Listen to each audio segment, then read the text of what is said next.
think that's working. I think that's working. All right, we're running a little bit late, but we'll get started. All right, yeah, Genesis chapter 26 is where we're going to be. All right. Today is Wednesday, June 14th, 2023, and this is my little Bible study, and we are back in the book of Genesis, chapter 26. Okay, let's talk about it. It's been a week since we've actually met, so we skipped one. So where we left off was with Jacob and Esau, all right, and Rebecca, so we were into that little crew. I think it probably made it pretty clear I've got a thing for Rebecca, probably, because, I mean, she seems to be this amazing girl that everybody really likes. Seemed to be a lot of the same type of character that Sarah had, that Abraham was so fond of, his half-sister. But nonetheless, she would have been one of those kind of people that you would want to do if you had a long, hard job to do. This is a girl you want to help you do it, or somebody just like her anyway. Now, if you remember, Abraham had sent his servant all the way back to his brother's house to find to find Isaac a wife, right? He didn't want him to take a wife of the Canaanites.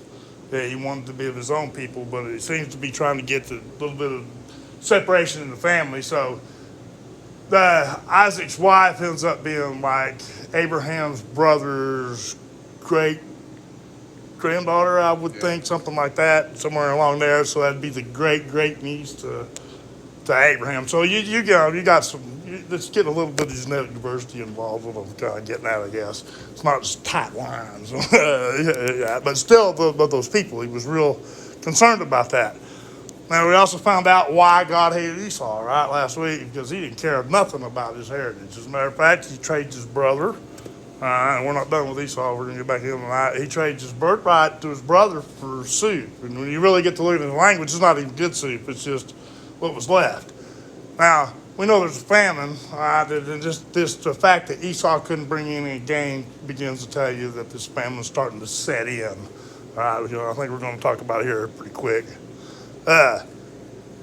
So that brings us up to par on them, all right? So now, Sarah's died, right? And when he sees Rebecca, remember he says he takes her into his mom's tent. There, he came as a wife right there. And that comforted him with the loss of his mother. And that's just a fact. I mean, that would actually occur. And Rebecca seems to be instrumental then in helping Isaac get through the mourning period with missing his mom, right? So that's where we're going to pick it up in chapter 26, I believe, wasn't it? How come I'm in chapter 25? I don't know. I just do this stuff. I just get up here and start. We're going to see what happens. All right, chapter 26, where we're supposed to be, which everybody is but me, apparently. And this is God's promise to Isaac. All right, chapter 26, verse 1. All right, Father, we ask that this open eyes and open ears wherever they may be. In Jesus' name, amen. All right. And there was a famine in the land. We were talking about, I was just mentioning that. Besides the first famine in the days of Abraham. Now, there's going to be another one even after this, remember? Because that's what puts them in Egypt for the book of Exodus. There is a famine that drives them into the land, right? And Isaac went unto Abimelech, king of the Philistines, unto Gerar. Now, don't forget, Abimelech is a title, it's not a person, because Abraham had dealings with Abimelech, and Isaac's going to have dealings with Abimelech. Not the same two people. It just means like king, it means father of the king, I think, or something like that. So it's just a title that's being assigned to local kings of the Philistines. Because they're going to use some of the same tactics you've seen with Abraham and with Isaac, you're going to see. So you can imagine Isaac has stood around the campfire and heard the tales about how Abraham and Sarah went into Egypt, claimed that they were brother and sister to keep Abraham from dying. Done that a couple times, right? It seems to work every time, but never quite the way that they'd had planned. So take it however you want. But nonetheless, it is interesting. Now, I remember Isaac stood around, he's heard these stories probably all of his life. He's past his 40s. He was 40 when he wed Rebecca. So he's heard these stories all of his life, and they're going to come to play again. All right? And Isaac went unto Abimelech, king of the Philistines, unto Gerar. And the Lord appeared unto him and said, Go down into Egypt, dwell in the land which I will tell thee of. And sojourn in this land, and I will be with thee, and I will bless thee. For unto thee and unto thy seed I will give all these countries, and I will perform the oath which I swear unto Abraham thy father. Now, you remember that? Remember when Abraham took the sacrifice and divided it up, and then made a path right down the middle, right? And the Spirit of God came and walked among them. And I brought it up that was an Old Testament way of taking an oath. As you walk in and out of the sacrifice, you repeated the oath. Well, that's what he's talking about here, that oath that you have promised. All right, verse 4. And I will make thy seed to multiply as the stars of heaven, and I will give unto thy seed all these countries, and in all thy seed shall all the nations of the earth be blessed. The primary reason for this statement is because this is the lineage that the Messiah is going to actually come through. Right? And that fulfills the promise made to Eve to be the mother of all living when this comes to pass. Right? Because you're either alive in Christ or you're not going to be alive in the third heaven and earth age anyway. That's just the way it is. But there's a lot of ground between now and then. I don't think that that's excluding anybody. You know, I mean, you got to always remember, even Lucifer's not dead yet. So there's a lot of people, a lot of Christianity counts people that have passed, you know, that's lost hope. I don't want to say it that way, but that's really the way to kind of look at it when there's the whole millennium that's coming up where all that stuff gets squared anyway. Between bad teaching and lost on the island, whatever, all those things, all get made even in the millennium, right? When we're all back in spiritual bodies too, I might add. There's a big lesson in that when you really get to thinking about it. But nonetheless, here we have the promise there. Okay, this is a big promise, and it extends to this day. This promise is to see the multitude, the stars in heaven. That's a lot. I mean, sitting trying to count that out. We even have a better idea when you look around and see what that means. When you look around with a modern eye in the 21st century, we know there's a lot more to stars than even these people understood. Right, sands of the sea, that's another big one. That's what, try to figure out that number. That's a lot. All right, now that counts everybody who lived in this lineage from the beginning all the way back to the Garden of Eden, all the way up until the last generation is to be born. All right, but that's a lot of people that we're talking about, all right, that passed through the Ice Age inside of Israel itself when you get to looking at all the tribes. Now, we're getting ready to start nailing these tribes down because this is the lead up to those guys, all right? Anyway, verse 5. Because that Abraham obeyed my voice and kept my charge and my commandments and my statutes and my laws. Now, he promised this. It wasn't because of Isaac's doing. Right? It wasn't because of the next one Jacob's doing. It was because of Abraham. All the way back that this problem goes to Abraham. And it doesn't have anything to do with anybody but God and Abraham. All right. Next verse, verse 6. And Isaac dwelt in Gerar, and the men of the place asked him of his wife, and he said, she is my sister. All right, sound familiar? Here we go again. For he feared to say she is my wife, lest, said he, the men of the place should kill me for Rebekah. Why? Because she's beautiful. Everybody wants her anyway. All right? Because she is fair to look upon, gorgeous, just like Sarah was. All right? And it came to pass when he had been there a long while that Abimelech, the king of the Philistines, looked out at a window and saw, and behold, Isaac was sporting with Rebekah, his wife. So Abimelech flat catches Isaac and Rebekah in a lie. He understands right then, okay, wait, that's not his sister. You don't do that kind of stuff with your sister. So he understood that he'd been had. Still, it's got to be a different Abimelech because he would have gone, wait a minute, you're Abraham's son, and Abraham did this twice, I know. All right, so either they're not talking or this is a different Abimelech, or you know what I'm saying? And I'm reasonably sure this is a different Abimelech because that would be one you would remember, all right? Especially with these beautiful women that they would be talking about. So nonetheless, he gets flat busted. And Abimelech called Isaac and said, behold, for a surety, she is thy wife. And how sayest thou? She is my sister.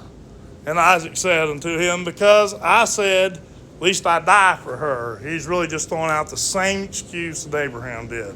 Well, if I said I was her husband, you'd kill me and make her your wife because she's so beautiful. All right? And probably so. All right? And Abimelech said, what is this thou hast done unto us? So this Abimelech like the other Abimelech. You remember when he said that, man said, Abraham, you about made us screw up really bad.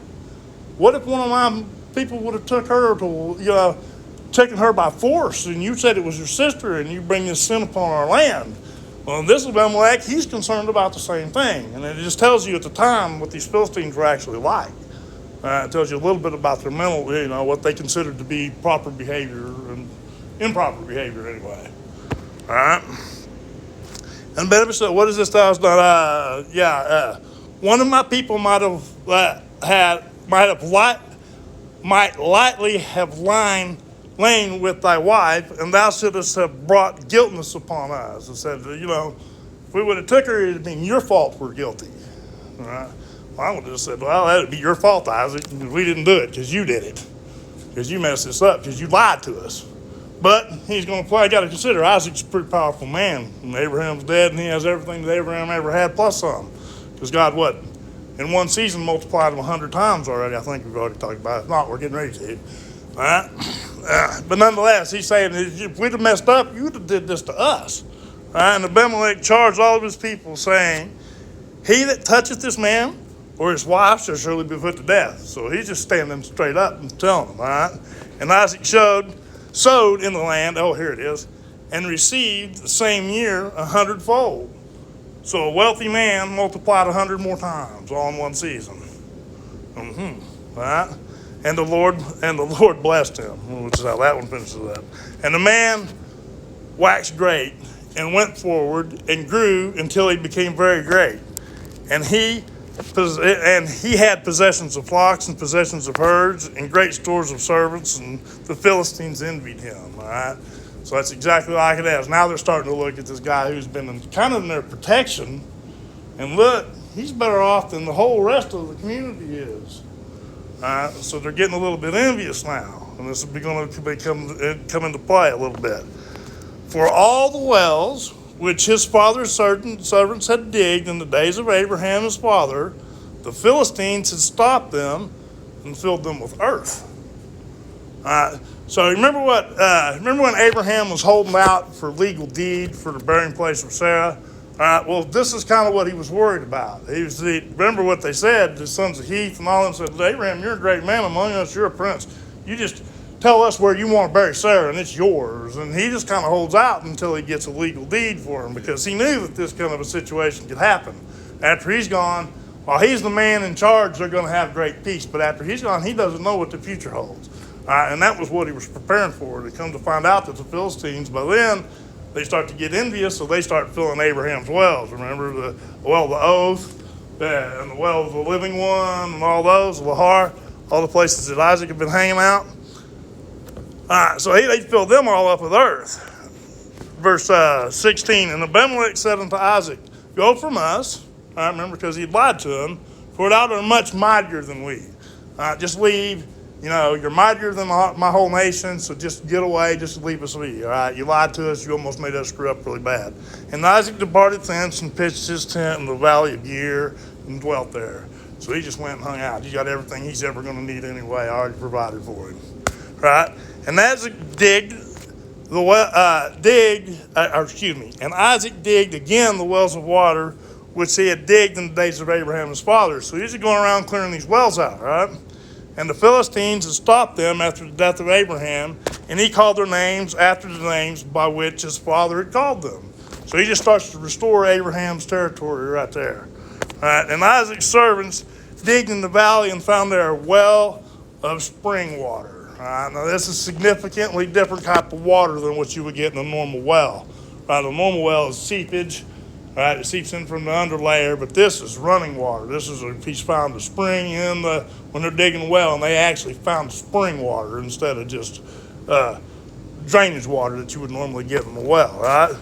And the herdmen of Gerar did strive with Isaac's herdmen, saying, right, these guys dug a well and hit spring water, right? The water's ours. Hey, you got these guys doing all the work and all these guys coming in and saying this is ours now because it's better water. All right?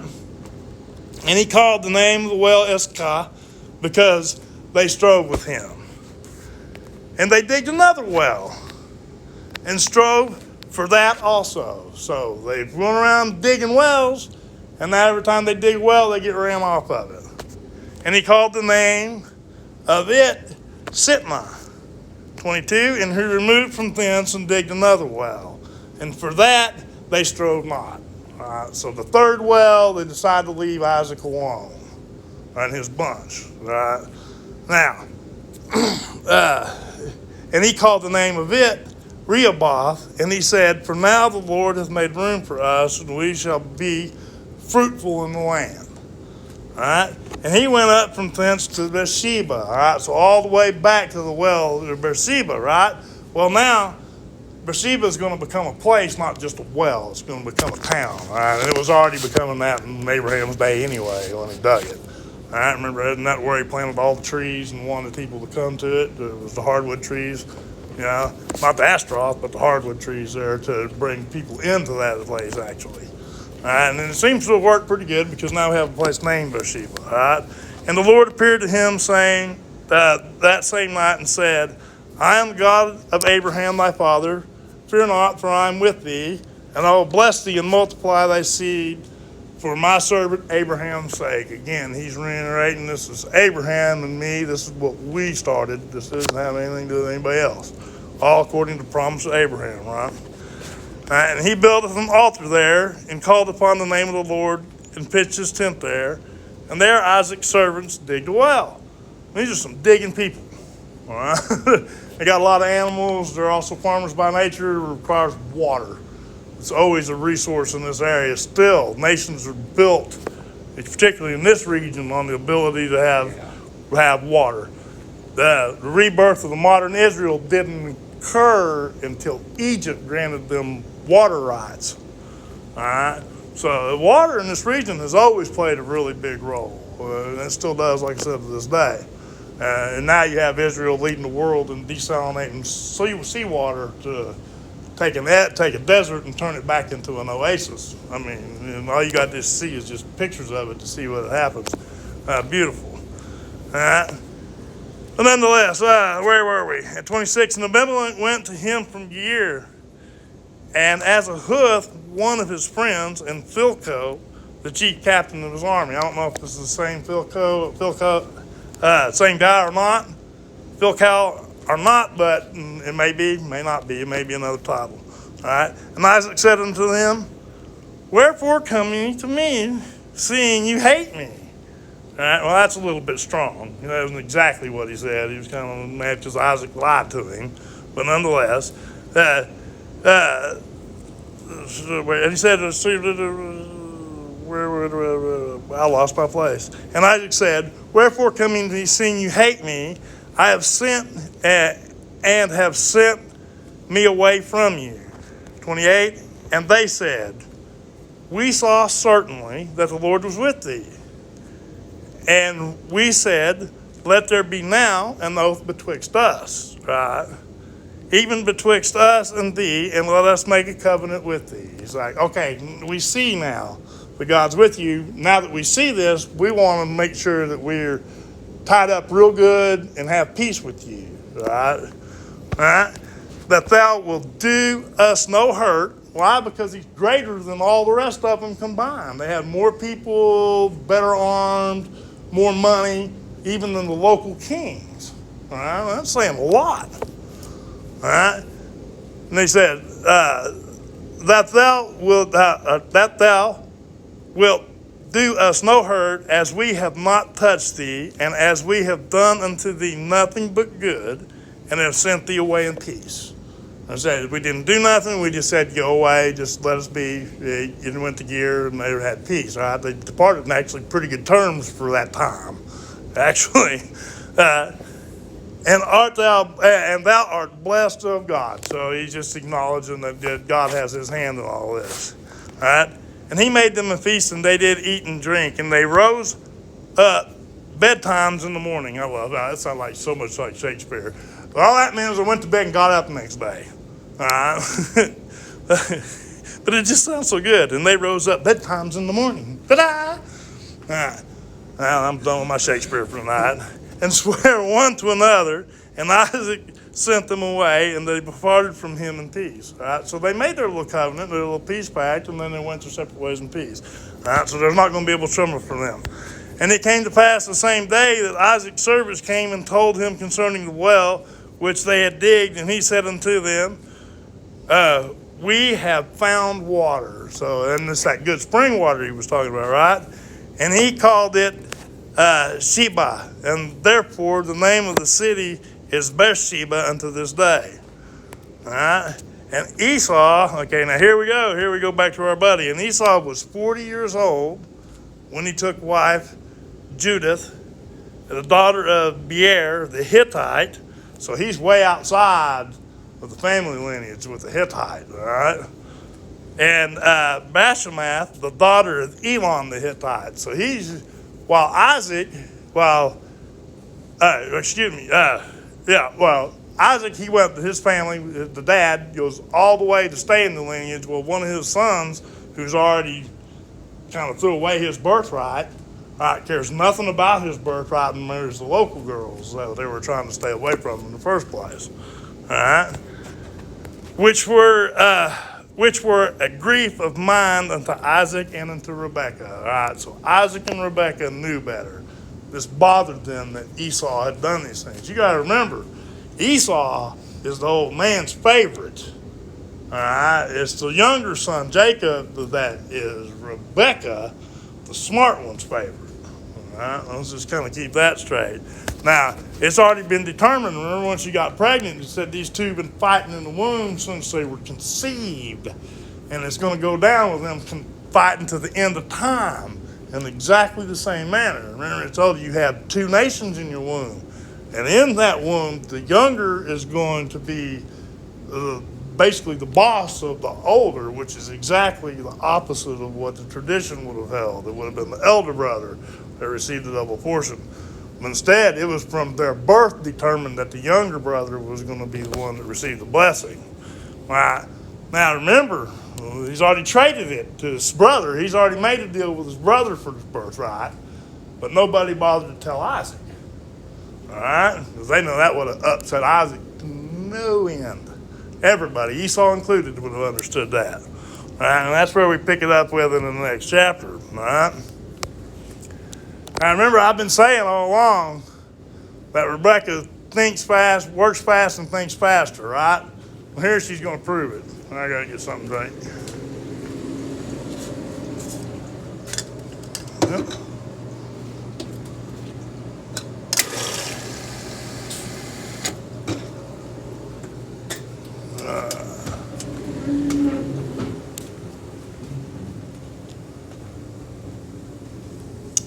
All right, look good. I'm just getting thirsty. I didn't even realize it. Oh, I hate snotty noses when they happen. Here, we'll wait for River. My little fingers are hurting from holding this thing. You wouldn't think holding an iPad would hurt so bad. All right.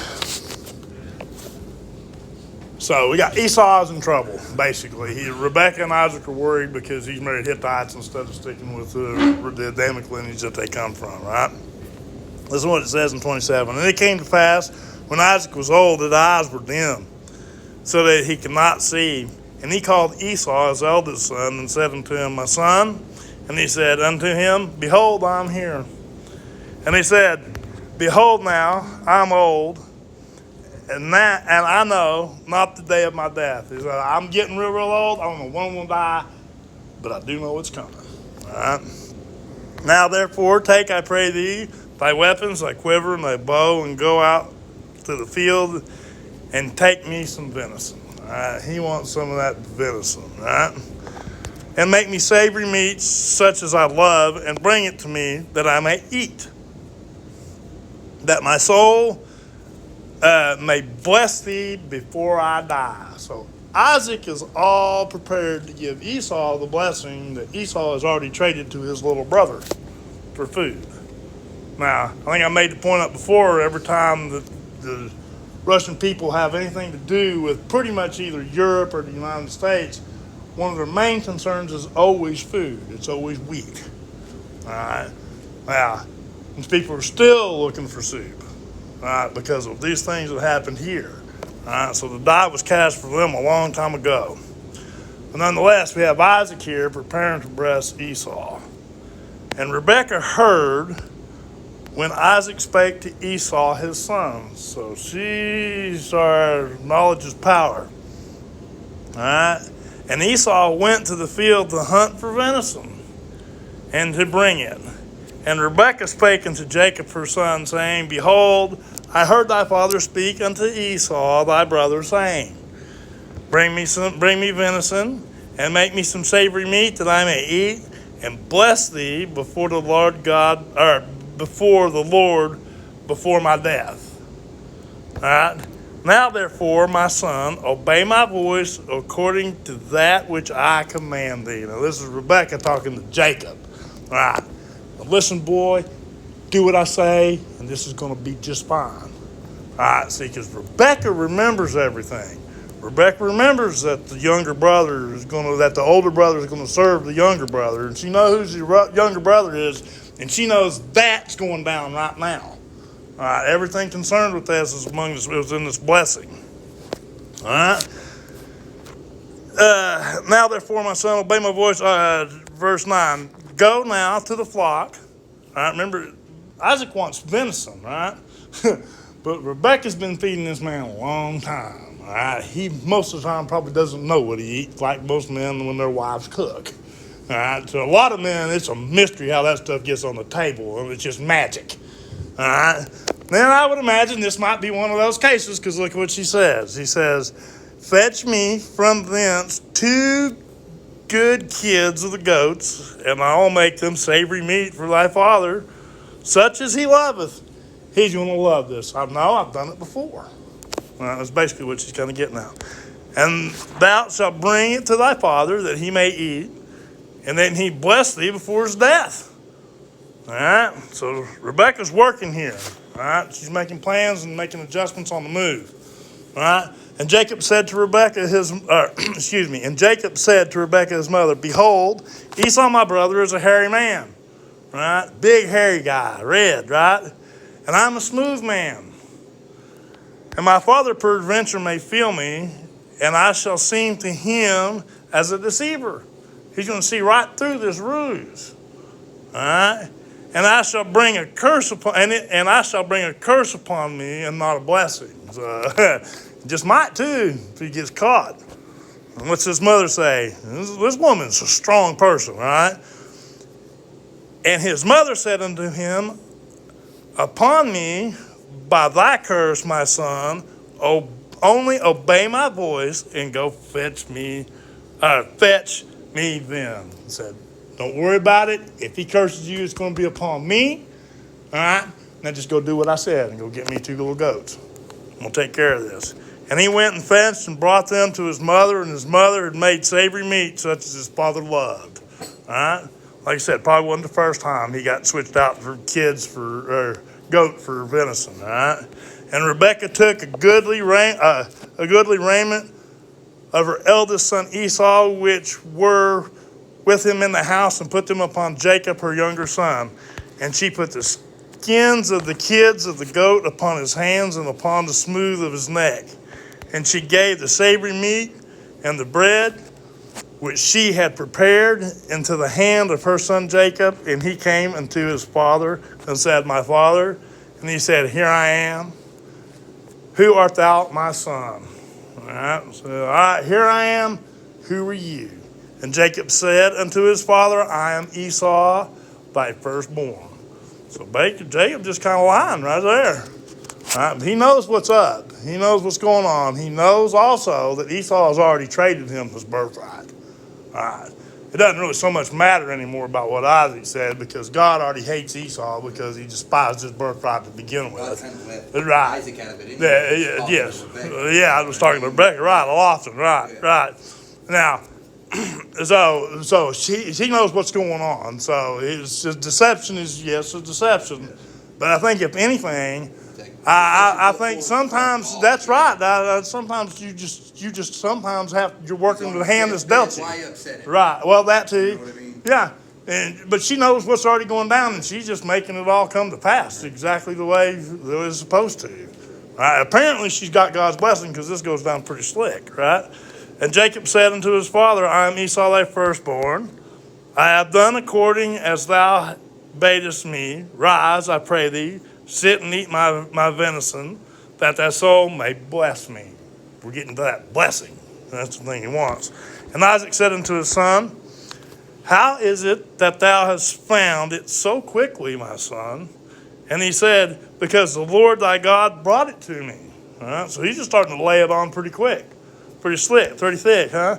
And Isaac said unto Jacob, come near, I pray thee, that I may feel thee, my son, where thou be my very son Esau or not. So maybe he thinks something's going on. Doesn't sound like Esau.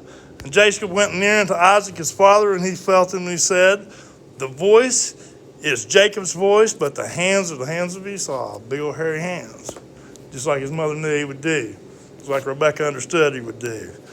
And he discerned not.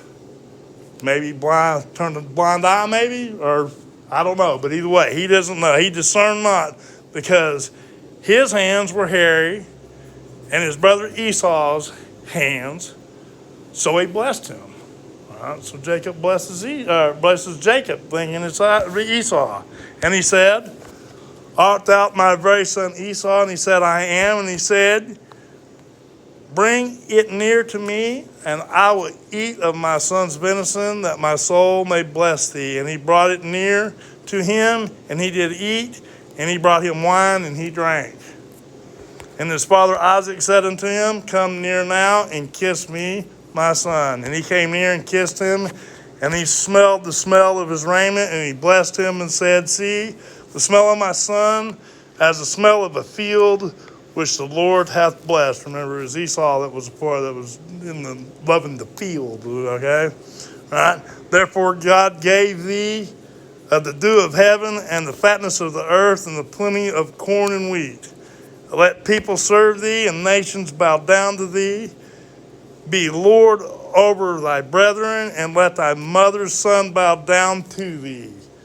Accursed be every one that curseth thee, and blessed is he that blesseth thee. Now, he's actually giving Jacob, though, the blessing that Esau was supposed to get. All right, now Esau, he's going to move away from the fat of the land, where he's always looking for soup. All right? And it came to pass, as soon as Isaac had made an end of blessing Jacob, and Jacob was yet scarce gone out of the presence of Isaac his father, that Esau's brother came in from his hunting. All right, now Esau shows up. Uh-oh. And he said, he had made savory meat and brought it unto his father, and said unto his father, let my father arise and eat his son's venison, that thy soul may bless me. And Isaac his father said unto him, who art thou? And he said, I am thy son, thy firstborn Esau. Uh-oh. And Isaac trembled very exceedingly. All right, so he knows he's been tricked. And I wouldn't doubt somewhere he knows right in there that probably Rebekah's the one that probably was behind it. All right, make no doubt about it, Isaac probably knew his wife pretty well. And I don't really hold Rebekah at any fault. She's my favorite. All right, but nonetheless, he knows he's been tricked at this point, right? And said, where is he that hath taken venison and brought it to me? And I have eaten of all before thou camest, and have blessed him. Yea, and he shall be blessed. Right? So Isaac knows he's not going to can't take his blessing back. He's already blessed Jacob. All right? To be a multitudinous people, right? To live in the fat of the land, to be blessed, to bless those that bless him, and curse those that curse him. All right? So he's already got the blessing wound up. Right? And Esau heard the words of his father, and he cried with a great and exceeding bitter cry, and said unto his father, bless me, even me also, O my father. And he said, thy brother came with subtlety, and hath taken away thy blessing. All right, and he said, now is this actually the truth, though? Okay, the truth is this was determined before either one of them were ever even born. All right. Now, Isaac probably doesn't have that sight to understand that. But in reality, that's what it was said. Even while they were tumbling around in her womb, he said, you have two nations, and the elder brother is going to serve the younger brother. This is the way it's going to be. All right? And so that's exactly why you see it going down exactly this way, because that thing has to come to pass that way, because that was part of the prophecy. All right? So it's not really that he stole it. It's just Esau blew it actually in the first heaven and earth age, which was where he was despised for hating his birthright. He just carried it forth in this age as a part of it. All right. Let's see. He said, where was it? Okay, 26, or 36. Yeah, and he said, is not he rightly named Jacob? That's heel catcher, right? For he hath supplanted me these 2 times. So he came around me twice. This would be considered a usurper. Jacob is a usurper. He's the heel grabber. He's the one that's going around his brother to receive the blessing, and that's what the usurp actually means, all right?